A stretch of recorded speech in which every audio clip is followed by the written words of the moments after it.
So Boulder Reach is a very interesting, has a very interesting business model as a nonprofit. So we are a 501c3 nonprofit, but we have no staff, we have no offices, we are 100% volunteer. We do everything on the cheap because our focus is on raising money to give to other organizations in the community. So every year we pick a cause. We picked displaced persons. The first year we raised money, and we raised money to rebuild a school in Afghanistan so girls could go to school. The second year we raised money for a group called Free a Child, and we trained girls in Nepal so they would not be trafficked into India as sexual slaves. We raised money for Engineers Without Borders and Water for People so they could do clean water projects all around the world. And we've raised money for the International Alliance for Women and Friendship Bridge to start microcredit banks for women, mostly in South America, but also in Africa and Asia. And so our focus is really on allowing people who are doing amazing things in the world to do that work by providing them with a year of our efforts to fundraise for them.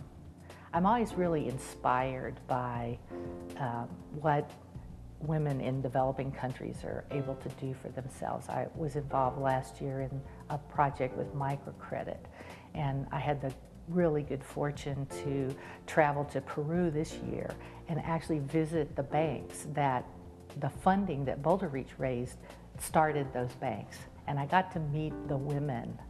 And this is not a case of loaning women money and having them suddenly become millionaires or something like this. This is loaning money to women who maybe now have a tin roof on their house instead of corrugated cardboard, or maybe can even pour a concrete floor instead of living on dirt. Microcredit is a really interesting area because women make a huge difference in bringing their families out of poverty, but almost never does it change the lives of the woman herself.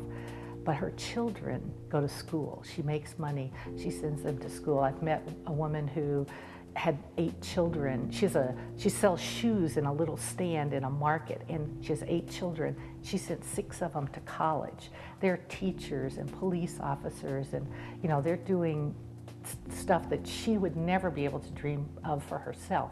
But now her children have that dream. So that's the inspiring thing for me.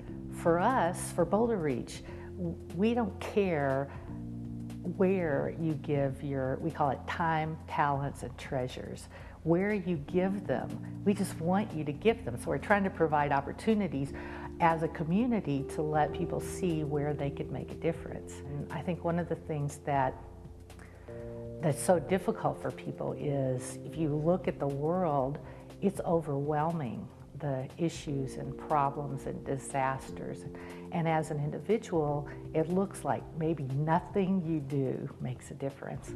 And we're about you make a difference. So we are very clear with people where their money goes. We report back.